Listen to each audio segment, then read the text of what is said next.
Привет всем! С вами Алекс. Добро пожаловать на наш подкаст. А я Елена. Приветствую вас на нашем канале для практики русского языка. В прошлом видео Алекс рассказывал, как, наконец, разрешить себе говорить уверенно. Даже если ваш русский пока далек от идеала, ссылку я оставлю в описании. Задам глупый вопрос. У вас есть банковская карта? Конечно же есть. И наверняка не одна. А что делать, если ваша карта пропала? Представьте себе такую картину.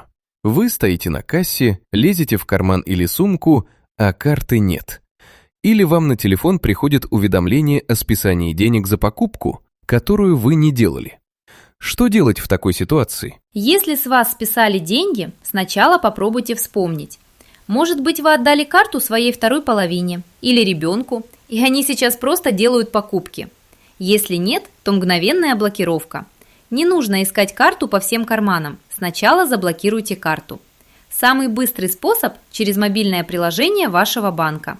Заходите, выбираете нужную карту и нажимаете «Заблокировать» или «Заморозить». Найдете карту через 5 минут в другом кармане сумки, разблокируйте ее чуть позже. Возможно, придется потратить немного времени и нервов на общение с поддержкой банка.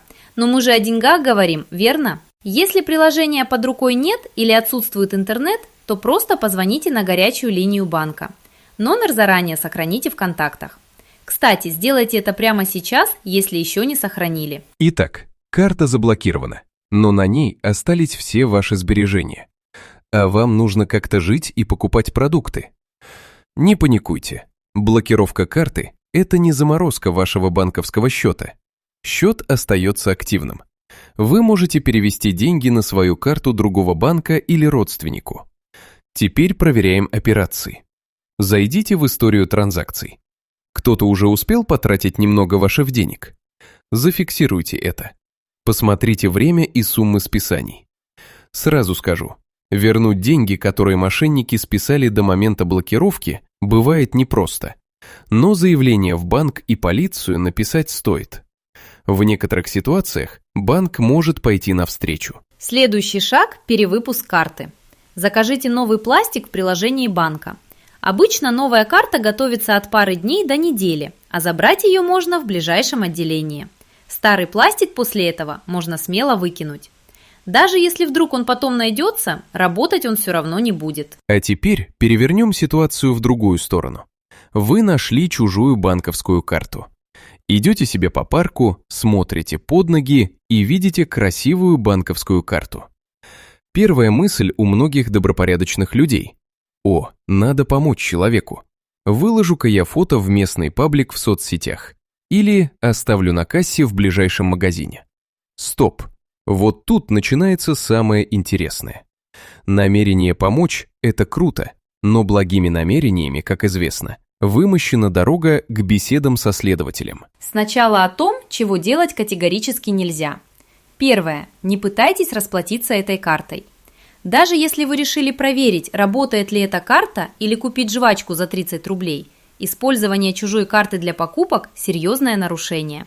Это кража с банковского счета. Это тяжелая статья. По ней можно получить реальный срок или огромный штраф, независимо от суммы, которую вы списали. Не трогайте чужие деньги ни в коем случае. Второе. Не публикуйте фото карты в интернете, даже если вы замазали часть номера.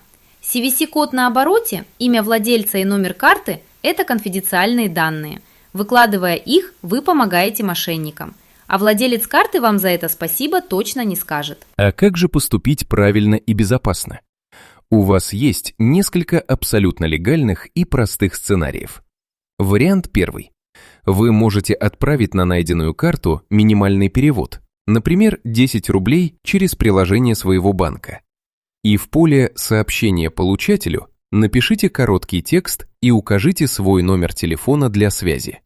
Что-то вроде «Нашел вашу карту, перезвоните мне».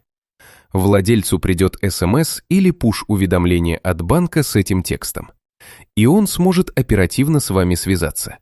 Это быстрый способ вернуть вещь лично в руки. Второй сценарий – звонок в банк. Посмотрите на карту. Там указано название банка и номер горячей линии. Позвоните туда и скажите оператору: «Я нашел карту вашего банка с таким-то именем и номером. банк мгновенно заблокирует ее ради безопасности клиента и сам свяжется с владельцем, чтобы сообщить о необходимости перевыпуска. Давайте коротко закрепим главные мысли сегодня. Потеряли карту? Не ждите, блокируйте сразу через приложение. Деньги останутся на счете, а пластик потом сделаете себе новый. Нашли карту? Не покупайте по ней ничего и не выкладывайте в интернет. Можете отправить перевод с текстом и связаться с владельцем, или просто позвонить в банк. Будьте внимательны к своим вещам, берегите свои деньги и не попадайте в неприятные истории с чужими. В следующем выпуске поговорим о самих себе. Расскажем чуть больше о том, кто мы такие. Спасибо, что дослушали этот выпуск до конца. До встречи в следующих эпизодах.